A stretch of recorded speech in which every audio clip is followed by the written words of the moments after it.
Insert opening joke. Oh, I was supposed to add that, wasn't I? Yes, in classic DeKraken fashion, it is a week out from video release and there is no script yet. And I've barely finished the case at all. So please enjoy the December edition of Case by Case.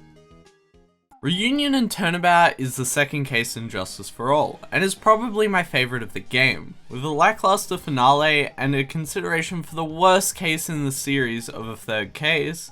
For me, this is where the game peaks.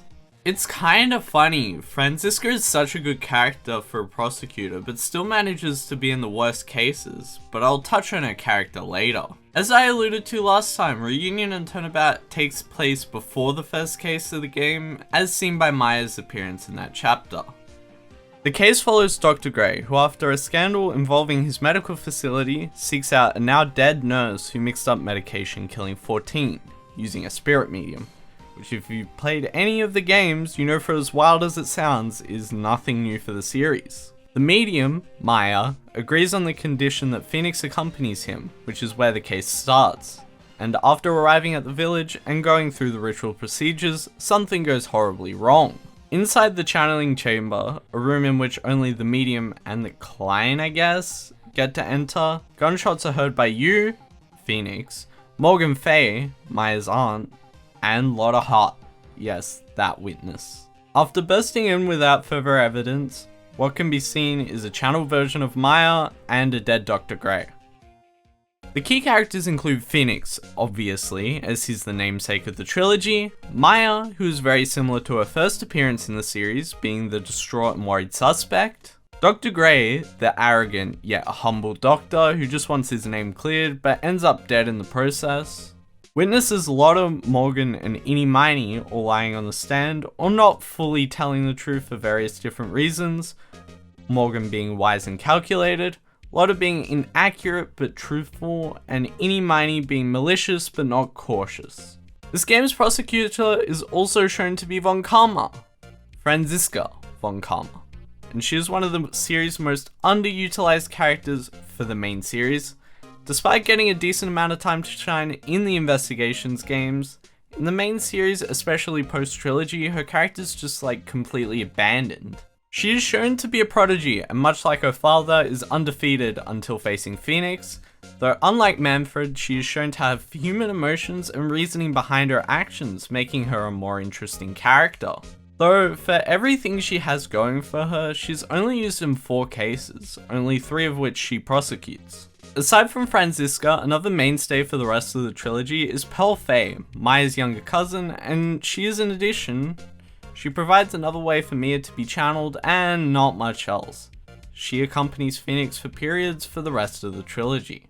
The last character that I can think of is the return of Mia, who helps Phoenix, but weirdly in this case is not overly used as a bailout, besides on 1 or 2 occasions. I just remembered about the hottie clinic and the fake director, but he is very weird, so I'm just gonna move on from that. The investigation this time around, for the first and last time, shows us Maya's hometown, Crime Village, not to be confused with the place where Spirit of Justice takes place, Kurai-in. The town, inspired by classic Japanese architecture, has many places to explore, including the entrance, the main hall, the winding way, the side room, and the channeling chamber, the latter of which is the location of the murder, and all of which Phoenix has access to on the first day, as well as his office and the detention center. The second and final investigation also unlocks the hottie clinic, though besides giving more info on Eenie Miney, is one of the most forgettable locations in the trilogy.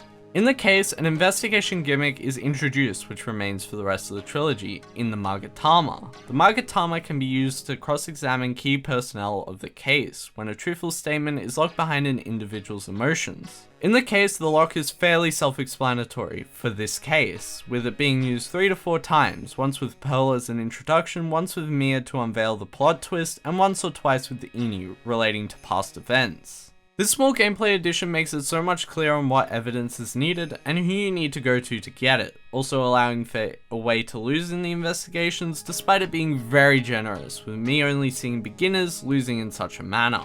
I enjoy the addition, and as I say, spice up the investigations with some item inspect, the luminol, and now the Magatama, but please leave the courtroom alone, which is something I feel like games after the trilogy kind of fail at. The courtroom is mostly the same, with familiar faces of Dick Gumshoe and the judge, as well as returning assistants and advisors Mia and Maya, and on the opposing bench is Franziska, which we've already talked about, and something about Pearl being with Phoenix doesn't feel exactly right behind a defense attorney's bench. I don't know, could just be me though. As for stuff that makes the case unique, the abundance of art has carried over from the first case, with depictions of a car accident linked with the current case is presented as a recurring scene. Beyond that, the amount of evidence that is gathered through talking to witnesses rather than the investigation has seemed to increase, mostly articles relating to the car accident. The case does use its setup to its advantage, to give it credit. However, I don't believe this is better over the more traditional scavenger hunt investigations. I feel mixed on the investigation as a whole. Honestly, it brings some fun new ideas to the table whilst also taking away some of what made investigations of previous cases so great, creating for a mixed outcome that I'm not really sure I prefer. I want to say that the duality of Morgan Fay is a great twist, but they build too heavily and make it an obvious outcome that receives little payoff, as though fate is sealed by off-screen actions that don't eventuate until the finale of the trilogy. So, Reunion and Turnabout, definitely a fish out of water for the game, being the only case in the game which I would actively want to revisit. Though despite that, I'm not sure if it's good or just good compared to the rest of the game. I like some of the new ideas like the Magatama, but also the amount of evidence there was to find is not comparable to a case like Turnabout Samurai, and strayed from some of the things that made the cases from the first game as entertaining as they were. For the ranking, I believe it's above Turnabout Sisters, however below Turnabout Samurai, giving it a score of 3.5 of 5 attorney badges. If you disagree, I'd like to hear about it below. And if you agree, I'd like to hear if you have any insights. With that said, this video is pretty much at its ends. If you did enjoy it, I'd appreciate interacting with the video and liking, commenting, and subscribing. If you'd like to see more of me, my socials are down in the description as always, and of course, thank you all for watching, and I will see you all next time. Bye!